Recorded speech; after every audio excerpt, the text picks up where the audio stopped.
Here's a little quick video to use your CellPower bottle. You have two bases here, one here and one here.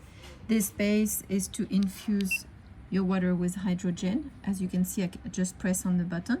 It's going to give you 3 programs, one of 3 minutes, another one of 6 minutes, and another one of 9 minutes. The 9 minutes is only reserved for when you put a big bottle. You unscrew the base and you put it on the regular bottle water.